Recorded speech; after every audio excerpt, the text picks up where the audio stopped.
Dear students, आप सभी को हमारे यूट्यूब चैनल में स्वागत है।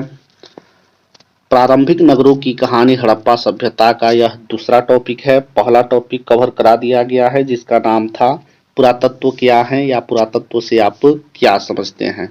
उसका लिंक डिस्क्रिप्शन बॉक्स में दे दिया गया है, आप उसे वहां जाकर चेक कर सकते हैं। तो आज का हमारा दूसरा टॉपिक है हड़प्पा सभ्यता की खोज की कहानी, अर्थात a story of the discovery of Harappan civilisation. तो वीडियो शुरू करने से पहले आप लोगों से एक छोटा सा रिक्वेस्ट है कि आप लोग अभी तक हमारे चैनल से नहीं जुड़े हैं तो हमारे चैनल को सब्सक्राइब करके बेल आइकन को प्रेस कर देंगे ताकि रोज आने वाली नई वीडियो का नोटिफिकेशन आप तक पहुंच सके। तो चलिए शुरू करते हैं आज का दूसरा टॉपिक, हड़प्पा सभ्यता की खोज की कहानी। इस कहानी को जानने से पहले हम लोग देखेंगे कि विश्व में हड़प्पा के समकालीन कौन कौन सी सभ्यता थी और कहाँ थी। तो एशिया का सबसे बड़ा विश्व जनसंख्या के अनुसार सबसे बड़ा देश चीन है। चीन में एक सभ्यता थी, चीन की सभ्यता। ईरान और इराक में भी एक सभ्यता थी जिसका नाम था मेसोपोटामिया की सभ्यता, और मिस्र में एक सभ्यता थी जिसका नाम है मिस्र की सभ्यता। इन सभी सभ्यताओं की खोज हो चुका था। भारत की जो हड़प्पा सभ्यता है उसकी खोज नहीं हुआ था। जिन देशों के पास ये सभ्यताएं थी वे सभी गर्व महसूस कर रहे थे, वे आपस में लड़ रहे थे। जैसे चीन कह रहा था कि विश्व की सबसे नंबर 1 सभ्यता हमारे पास है, क्योंकि हमारे पास ही सबसे पहले प्राचीन लोग सभ्य तरीके से अपना मकान दुकान बनाकर रहते थे। इधर मिस्र कह रहा था कि नहीं, विश्व की नंबर 1 सभ्यता हमारे पास है। बेचारा भारत इस दौर में पीछे था, क्योंकि भारत में ऐसी कोई सभ्यता का पता नहीं चला था। भारत को यह पता नहीं था कि उसके निवासी जिस धरती पर अपना घर द्वार बनाकर रह रहे हैं उसी धरती के नीचे विश्व की सबसे प्राचीन एवं वर्ल्ड की सबसे बेस्ट सभ्यता होगी। अभी तक भारत की जो हड़प्पा सभ्यता है उसकी खोज नहीं हुई थी। फिर क्या हुआ, 1921 ईस्वी में वर्तमान पाकिस्तान के रावी नदी के तट पर दयाराम साहनी के नेतृत्व में सिंधु घाटी सभ्यता का पहला स्थल हड़प्पा की खोज हुई। फिर उसके पुरातात्विक अवशेषों को जांचा गया। उसके बाद से पता चला कि भारत पे भी सभ्यता है। 1924 ईस्वी में भारतीय पुरातत्व विभाग ने पूरे विश्व में सिंधु घाटी सभ्यता या हड़प्पा सभ्यता के अस्तित्व की होने की घोषणा कर दिया। तो आइए हम लोग संक्षिप्त में ही हड़प्पा सभ्यता की खोज की कहानी को देखेंगे। हड़प्पा टीले का सर्वप्रथम उल्लेख 1826 ईस्वी में चार्ल्स मैसन के द्वारा किया गया।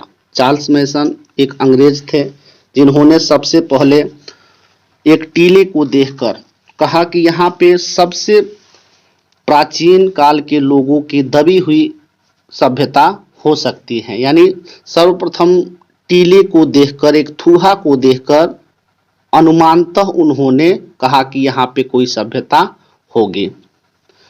1856 ईस्वी में जॉन बर्टन एवं विलियम बर्टन को कराची से लाहौर तक रेलवे लाइन बिछाने के दौरान पुरातात्विक अवशेष प्राप्त हुए।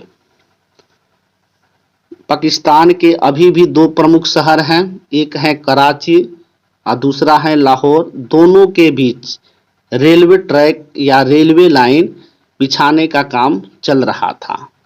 हम लोग को पता है कि रेलवे लाइन को बनाने में ज़्यादा मात्रा में ईंट, पत्थर, गिट्टी, मिट्टी की आवश्यकता होती है। तो ये लोग क्या कर रहे थे, स्थानीय टीले से ही उन सभी आवश्यक सामग्रियों की पूर्ति कर रहे थे। तो उसमें 2 अंग्रेज बंधु थे, बर्टन बंधु, जिनको सम्मिलित रूप से हम लोग कह सकते हैं जॉन बर्टन और विलियम बर्टन। उनको खुदाई के दौरान कुछ पुरातात्विक अवशेष प्राप्त हुआ और इनकी सूचना उन्होंने सरकार को दी। फिर क्या हुआ, 1861 ईस्वी में भारतीय पुरातत्व विभाग की स्थापना किया गया अलेक्जेंडर कनिंघम के द्वारा, और अलेक्जेंडर कनिंघम भारतीय पुरातत्व विभाग के प्रथम डायरेक्टर बने। इसलिए भारतीय पुरातत्व का पिता अलेक्जेंडर कनिंघम को कहा जाता है। 1912 ईस्वी में जे.एफ. फ्लीट ने यहाँ से प्राप्त वस्तु के आधार पर एक लेख लिखा और उसका प्रकाशन किया गया।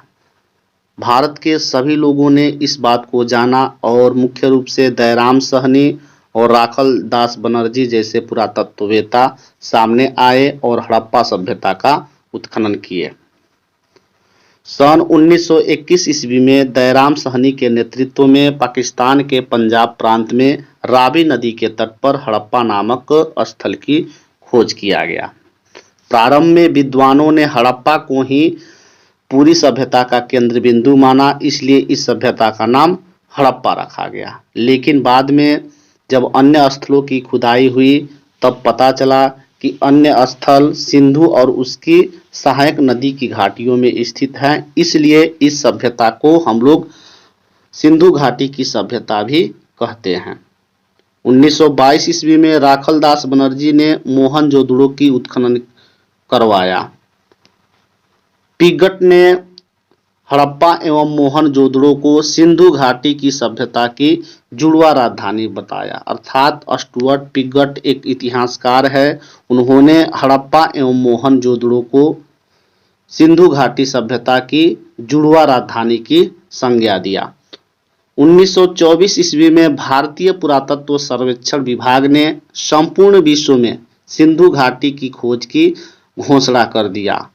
तब जाकर भारत को मालूम हुआ कि भारत में भी विश्व की सबसे नंबर 1 सभ्यता है। सभ्यताओं के इस दौर में भारत अब केवल शामिल ही नहीं हुआ बल्कि सभी सभ्यताओं से आगे निकल गया। अर्थात पूरा विश्व में सबसे नंबर 1, सबसे प्राचीन, सबसे अच्छी सभ्यता भारत की हड़प्पा सभ्यता है। तो भारत की हड़प्पा सभ्यता नंबर 1 या सबसे अच्छी होने के कई कारण हैं, जिनमें से 2-3 कारण आपको एकदम जानना जरूरी है। पहला कारण है कि सबसे पहले हड़प्पा सभ्यता के लोगों ने ही कपास उगाया था, यानी कपास की खेती करने का श्रेय हड़प्पा सभ्यता के लोगों को ही दिया जाता है। दूसरा कि हड़प्पा सभ्यता में जो जल निकासी की प्रणाली थी, जो जल निकलने का व्यवस्था अपनाया गया था, वह किसी अन्य समकालीन सभ्यताओं में देखने को नहीं मिलती हैं। विश्व के अभी भी चाहे कितने भी विकसित देश हो गए हैं, अभी भी हड़प्पा के समकालीन हड़प्पा जैसी जल निकासी वाला व्यवस्था नहीं है। विश्व के बहुत से नगरों को इससे सीखने की जरूरत है। तीसरा हम लोग कह सकते हैं कि यह एक नगरीय सभ्यता थी। यहाँ के जो भी मतलब व्यवस्था था, सड़कें चौड़ी थी, सड़क के किनारे किनारे नालियां बनी थी, वे लोग स्विमिंग पूल का इस्तेमाल करते थे, शौचालय का इस्तेमाल करते थे। तो आज के वीडियो में बस इतना ही। मिलते हैं अगले वीडियो में अगला टॉपिक के साथ, नया टॉपिक के साथ। तब तक के लिए जय हिंद, वंदे मातरम।